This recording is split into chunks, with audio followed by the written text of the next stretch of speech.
I don't want to marry someone who only makes $900 a month. There's no reply from my mother-in-law on the phone. Maybe she's stunned.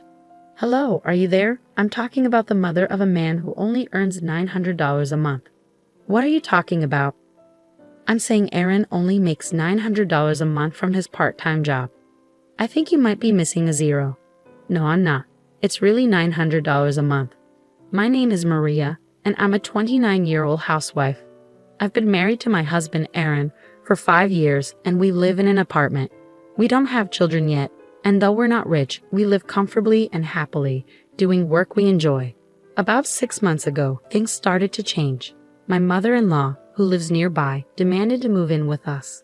Despite our efforts to explain that we couldn't accommodate her, she didn't listen. To my surprise, Aaron supported her, which caused a lot of tension between us.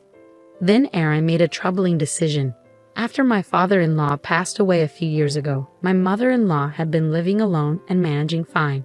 But she started feeling uncomfortable being by herself and wanted to move in with us. The real reason, though, was that her house was old and falling apart. She didn't want to pay for the renovations, so she figured moving in with us would solve her problem. When we got married, Aaron promised that we wouldn't live with his parents. His parents' house is just a 10-minute drive away, so if she needs anything, we can easily go there. Also, I know my mother-in-law has never liked me and often makes sarcastic comments. If she moves in with us, she might become even more difficult.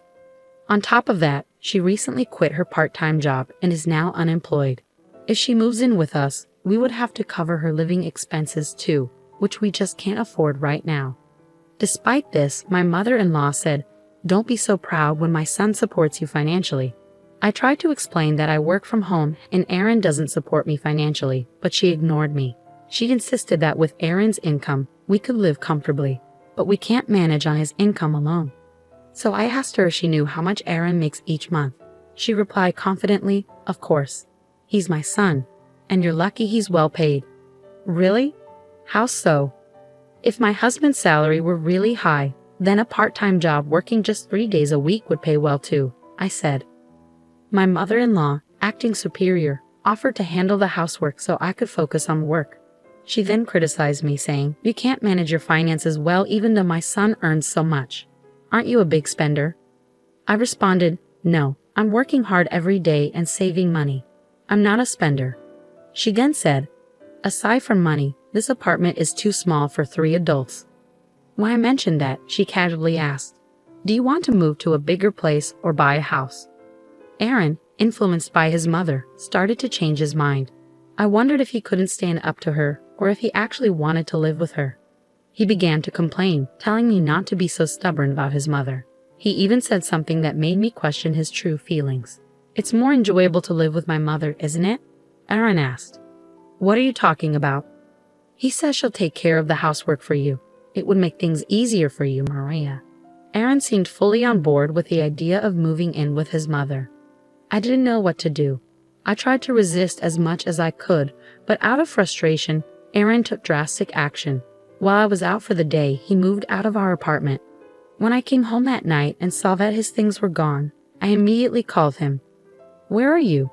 All your stuff is missing." "Yes, I moved out." "You moved out? Where did you go?" "I bought a house." "Bought a house? With what money?" Hello. It sounded like my mother-in-law was covering the phone. "Yes, that's right. My son and I will be living in the new house for a while. We might move in with you later if you change your mind. You probably can't even afford the rent there on your own. You better be sorry." "Okay, well, excuse me. Hello?" My mother-in-law kept making sarcastic comments, but I felt ridiculous and ended the call quickly. They bought a house?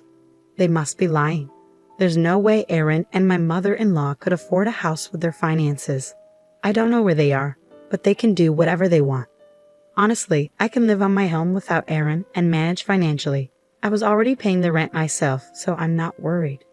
I started seriously thinking about divorce. A few days later, I got a call from my brother. "Hey Maria, long time no talk. You know Aaron and his mother are at my house, right?" "What?"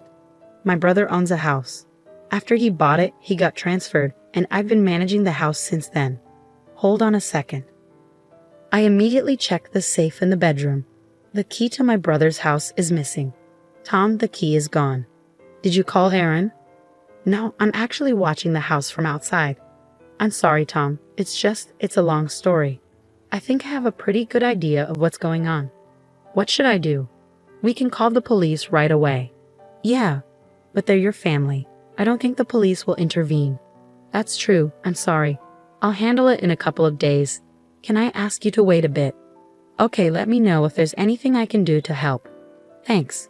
As soon as I got off the phone with my brother, I called my husband. Oh, I hope you're feeling sorry by now. Why is my mother-in-law picking up? Where are you? Oh, you don't sound very sorry, do you? Where are you? I don't mean to tell you anything, my mother-in-law said smugly. You're desperate, aren't you? You don't want to give up your husband with a $9,000 monthly salary, she continued. $9,000 salary? Who were you talking about? Of course, it's my son. A son with enough money to buy such a splendid house. Ha ha ha. I couldn't help but burst out laughing. What's so funny? She asked, sounding offended. Aaron said that if you don't listen to him, he's willing to divorce you. I see. Then divorce is fine, I replied calmly. How stubborn are you? If he dumps you, you won't be able to make it on your own, will you? Of course I will, I said confidently. I don't want a husband who only makes $900 a month. There was no response from my mother-in-law on the other end of the phone. Maybe she was speechless. Hello? Are you there, the mother of a man who only makes $900 a month? I asked again. What are you talking about? She finally replied. I'm saying that Aaron makes $900 a month from his part-time job. I explained. I think you're missing a zero, she said. No, I'm not. It's $900 a month. When I asked Aaron about his salary, he said around 9. Yes, that's right, around 9, I confirmed. Well, I guess it's hard to believe that your son only makes $900, I said. $9,000 is quite a high salary, she replied, still clinging to her misconception. It was thanks to my salary that we could pay all our expenses. By the way, my salary is around $500. You mean $5,000, according to how you're thinking. I'm not being supported by him. My husband quit his job a few years ago. Since then, he's only worked part-time 3 days a week. When I told my mother-in-law about this, she didn't react. I continued with my story. By the way, the house you're living in right now, the one you think my husband bought, it actually belongs to my brother. What? No, Aaron bought this house, she insisted. My brother bought the house, and I was in charge of it while his family lives in another area. He gave me the key, and Aaron took it without permission. What you and Aaron did is a criminal act, and I'm going to report it to the police. Wait a minute, my mother-in-law blurted out, clearly caught off guard. Okay, we'll leave, but please don't call the police. My mother-in-law hung up the phone, shouting. I'm sure she and Aaron are in a heated discussion now. When I went to check on my brother's house afterward, both Aaron and my mother-in-law were gone. They must have rushed back to her house in a panic. I immediately contacted my brother and apologized for the trouble my husband had caused. I still had one thing left to do, divorce my selfish husband. I signed the divorce papers and sent them to my in-laws' house. A short while later, my husband called me in a panic. You're kidding, right? I'm sorry, and I apologize about the house. So please reconsider, Aaron pleaded over the phone. I can't be married to a thief. Please enjoy living with your mother, whom you love so much. I can't stay with someone who doesn't respect me. Get a full-time job and good luck making $9,000 a month, I replied firmly. Aaron didn't sign the divorce papers right away, so I hired a lawyer. With legal help, the divorce was granted without much hassle. I was finally free from the impossible situation of dealing with my husband and mother-in-law trying to force me into living with them. My ex-husband and mother-in-law continued to live in their shabby house. Aaron tried to find a full-time job by going to the unemployment office, but because he had been working part-time for so long, it was difficult for him to find a company willing to hire him full-time. They are still living on his $900 income, and my mother-in-law had to start working part-time again. My mother-in-law now complains to him every day, and they fight constantly. I moved out of the apartment I had shared with Aaron and into a new place. I no longer have to support him financially, and now that I'm on my own, I can focus on my work from home even more than before. My income is steadily increasing, and once I save up enough money, I'm planning to buy a house for myself. Her husband just didn't understand his own situation, did he? If he had thought about it properly, he should have been grateful to his wife. Instead, because he didn't appreciate her, he ended up in this unfortunate situation. It's a good thing that Maria divorced him. Maria, enjoy your peaceful life from now on. Thank you for watching. Please subscribe to the channel if you enjoyed this video. See you in the next one.